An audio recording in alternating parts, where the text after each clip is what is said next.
Hey, welcome everybody to another edition of Inside Guns with your host, me, the Yankee Marshal. Today I want to talk about the Second Amendment. And I know a lot of you out there right now are going to say, but don't we always kind of talk about the Second Amendment? Well, today I want to talk about a very specific aspect of the Second Amendment. I want to talk about the true meaning of the Second Amendment, actually. I want to talk about how the Second Amendment is not about self-defense. It's not about hunting. It's not about sport shooting. The Second Amendment exists primarily for one reason, so that the people will have a means to fight back against a corrupt government, that we will have a means to defend our democracy and our society from threats both foreign and domestic. That's the main reason of the Second Amendment. However, when you point this out to people, they kind of chuckle at it. And some people inside the Second Amendment community don't like to stress that because they're like, oh, it makes us look like we're crazies who are going to fight back against the government. Well, if you can't recognize that fact, you're never going to be able to fully defend the Second Amendment if you can't admit what it's for. And the main reason for it is, like I said, for us, the citizens, to be able to form militias to protect our union and to protect our society from threats from overseas or a corrupt government, etc. But like I said, when you say this, a lot of people look at you and chuckle and be like, how are you going to fight the government? The government's got the Army, the Navy, the Air Force, the Marines, and now Space Force. So how are you going to fight that? How are you going to even have a chance against that? There's just no way. They'd nuke y'all.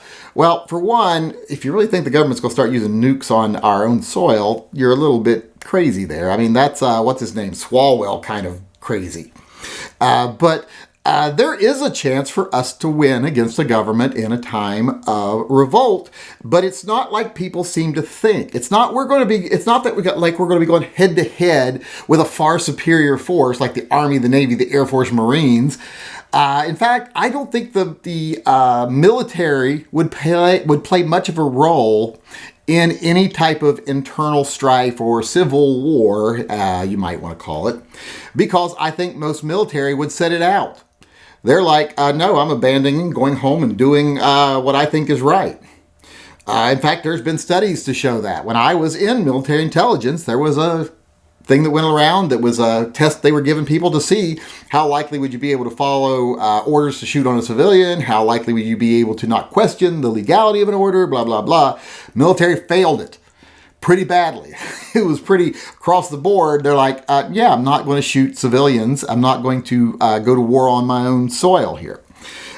So they were like, that's not good. So if there was ever really an uprising in this country, or the government ever actually tried to suppress the people or subjugate the people, it's not the military they're going to be using. Because after that test didn't do too well with the Army, the Navy, the Air Force, Marines, they gave it to law enforcement.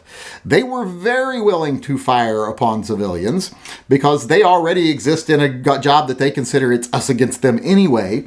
So that's when they started militarizing police. And that's why I have such a problem with militarized police, because if we ever have, like I said, internal strife to the level of a civil war, it's going to be the police that the corrupt government's first line of defense relies on. It's going to be the police. That's going to be their first line of defense. That's who we're going to be fighting against. Those are the people that are going to come to your house and seize your property. Now, I know there's going to be a lot of bootlickers out there right now. They're like, oh, the police would never do that. I know a cop and he's a swell guy. I hope that you're right, but I know that you're wrong. Because history has shown us you're wrong. Look at after Katrina. Who were the first people to march in and start taking people's firearms away because the government told them to? Law enforcement. In fact, some local contractors that I know of that were working down there quit working down there and left because they couldn't agree with the things the police were doing to private citizens. So if you think they won't turn on you to protect their pension, their paycheck, and everything else, you're insane. I wish you were correct, but I just can't say you are. And I'm a pretty optimistic person, but you're just not correct. So like I say, the first line of defense is going to be for that corrupt government, law enforcement. That's who we're going to be fighting, if it ever came to that. So that's why I am against the militarization of police, for one. But also, it is a little look into how we could stand a chance. Because here's the thing. There are police, and they are becoming more and more militarized, but we outnumber them 1,000 to 1 usually. And if we're well armed, we can stand a chance, even though they have MRAPs, etc., that we don't have. we could still stand a chance.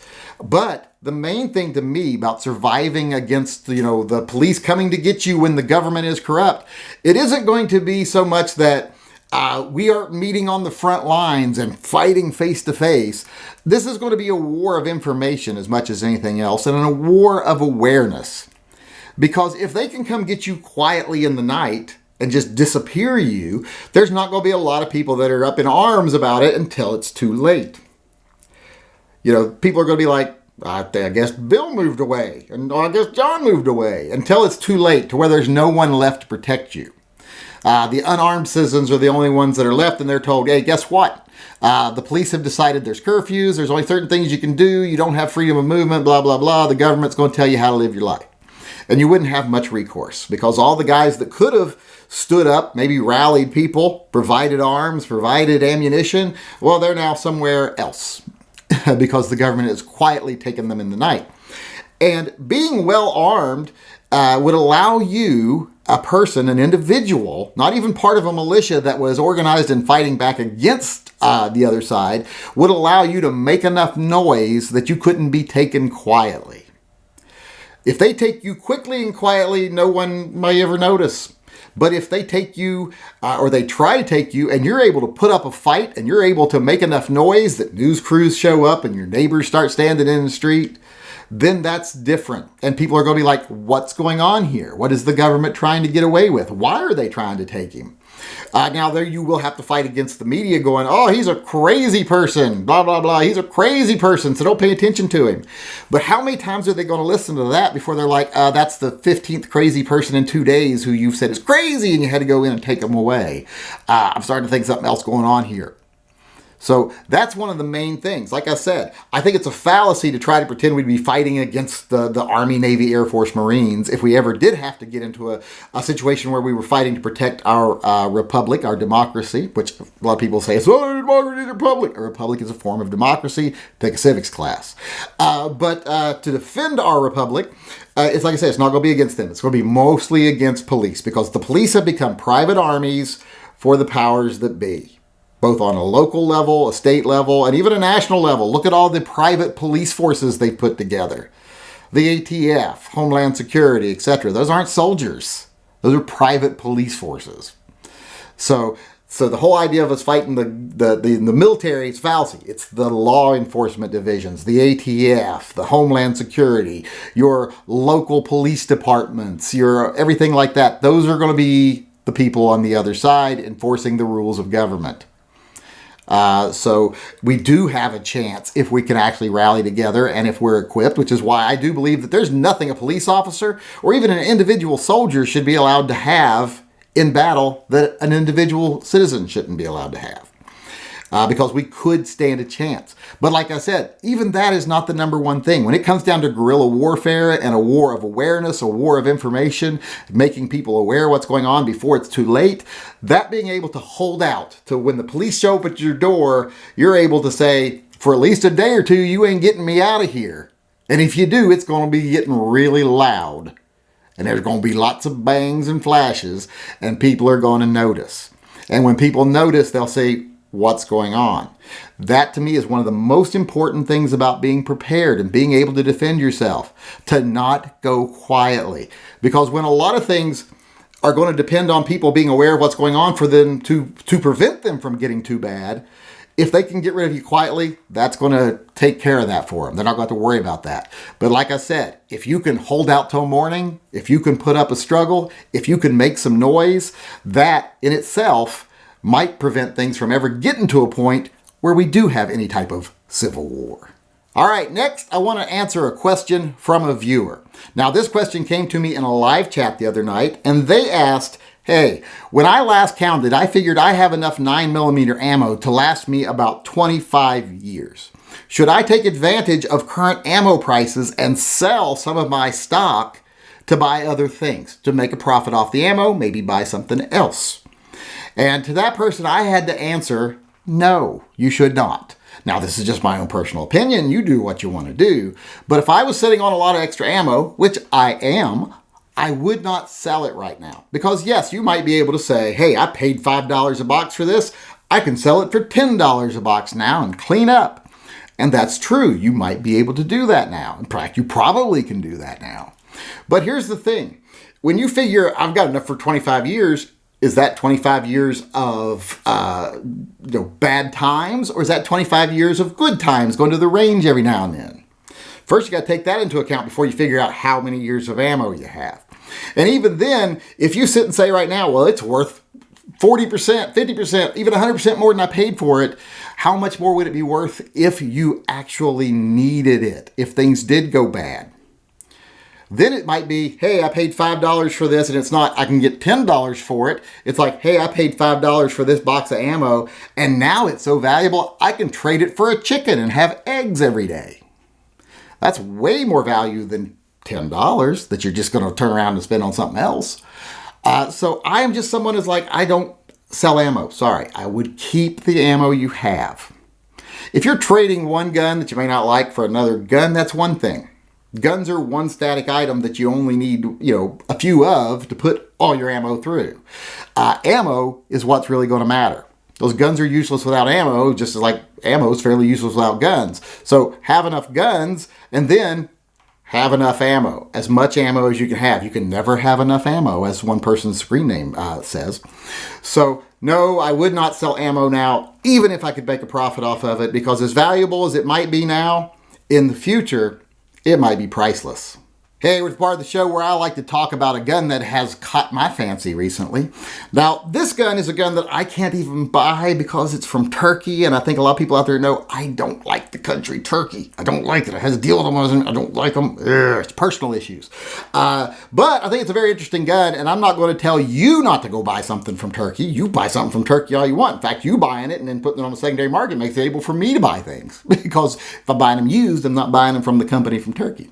But I'm getting really off track here. The gun I want to talk about, I'm going to read this name because I'm not familiar with this gun at all. Someone pointed it out to me in the live chat the other night. It is a Landor Arms TXS 804 revolving shotgun. This is a 410 shotgun. It has a 20¼ inch barrel, and it is a revolver shotgun. It holds 5 rounds of 410. Now, for some reason in the description, it says 4+1 for 5 rounds of 410, which I'm like, how is it 4+1 on a revolver? I don't get that. But that aside, it's a 5-shot revolving shotgun. And this to me is super cool. But since I can't buy one from Turkey, I'm hoping someone else out there has experience with them. Let me know how much they suck, hopefully, so that I don't feel bad about not having one. And if they don't suck, let me know, because I would like to look into them and maybe buy one on the secondary market someday. But you people have to buy one first, and I'm not telling you to do the straw purchase. Don't go buy one so that you can sell it to me. I'm just saying that people need to buy them so that they can end up filtering down to the secondary market where I can eventually get one. No straw purchases. Bad people. But that's what I wanted to talk about today, because I was just unfamiliar with this gun whatsoever. It's a sharp looking gun. I love the fact that it's a revolving cylinder shotgun with 410 in it with a 20-inch barrel. For those of you that love the judges and the governors and things like that, this is that taken to the ultimate extreme, I think. So if you've got any experience with one, if you've shot one, let me know. Is it good? Is it bad? Whichever way. And I look forward to learning a little bit more about this gun in the future. All right, now I want to talk about a little something on the legal side of the gun community tonight. I want to talk about red flag laws. I think most of us are aware of red flag laws, and I think most of us have a real problem with them. Now, I'm not saying that I'm against getting help for people who need mental health help, because I'm very pro that. But it shouldn't be done in a way that you treat them like they're some sort of monster, or you disenfranchise them, or you take their rights away from them. That helps nobody. And red flag laws are just a very thinly veiled power grab for local law enforcement and politicians to be able to seize property from people. They don't want to own property because maybe that person doesn't think the way they think. So I am not a fan of red flag laws, no matter what some other gun channels say. They are not a good thing. There's nothing positive about them. Even if you look at them from a mental health standpoint, there's nothing positive about them. A stranger shouldn't be able to report you for something when they don't even know you. That is not just cause. And speaking of the just cause there, it seems like there's been a new movement to, instead of fighting red flag laws based on the Second Amendment, people are moving to what I thought was a more logical argument from the very beginning, to the Fourth Amendment.